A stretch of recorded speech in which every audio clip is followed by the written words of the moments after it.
Leo nimekuja tena kuchukua fomu kwa ajili ya kuomba fursa ya kugombea ubunge kwa awamu ya pili baada ya kukamilisha awamu ya kwanza ya utumishi, na kimsingi nimejipima na nimeona ninatosha kuomba nafasi kwa awamu ya pili ya kugombea ubunge wa jimbo la Arusha mjini, na ukizingatia kwamba ninajiona nina sifa zote.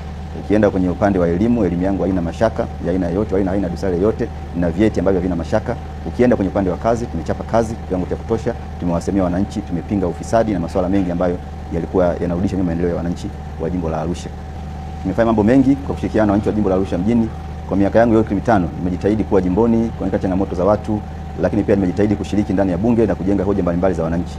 Iko miradi mbalimbali ambayo tumejengea hoja ambayo na imepitishwa, kama mradi wa taktiki ambao unakwenda kujenga barabara ya Ngo-Sheraton, barabara ya Ola City, unakwenda kujenga stendi ya kisasa jiji la Arusha, soko la Kilombero na soko la Mlombo.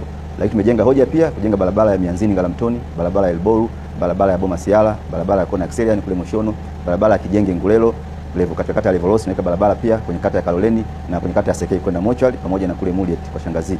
Lakini halikadhalika pia tunajenga barabara ya Eso Longdong ambayo inaunganisha Unga Limited pamoja na kule Sokon One na maeneo mengine. Lakini tumejenga hoja kwenye huduma za afya, tumeboresha huduma za afya kwenye maeneo mbalimbali. Kwenye masuala ya elimu tumejenga shule mpya za elimu za sekondari pamoja na msingi na masuala mengi ambayo yanahusiana na maendeleo.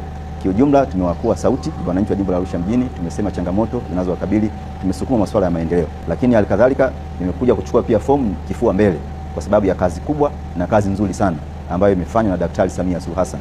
Daktari Samia ameiangalia Arusha kipekee. Hakuna mradi hata mmoja wa Arusha ambao unaweza ukafanyika bila kuhusisha na maono binafsi ya Daktari Samia Suluhu Hassan. Ameweza kutuletea Royal Tour ambayo imesaidia kuboresha utalii na jimbo letu la Arusha, lakini pia ameweza halikadhalika kutuletea mikutano mbalimbali toka mwaka 2021, kitu ambacho kimesaidia kuondoa hata changamoto ya baadhi ya Watanzania wenzetu kwenye masuala ya ajira, lakini kubwa zaidi imesaidia pia kuchochea uchumi wa jimbo letu la Arusha. Kwa hiyo ni imani yangu kwamba wananchi wenzangu wa jimbo la Arusha mjini watanipa fursa tena ya kuwakilisha katika jimbo hili ili tuendelee kuwasemea na kuwa sauti yao ya maendeleo katika jimbo letu.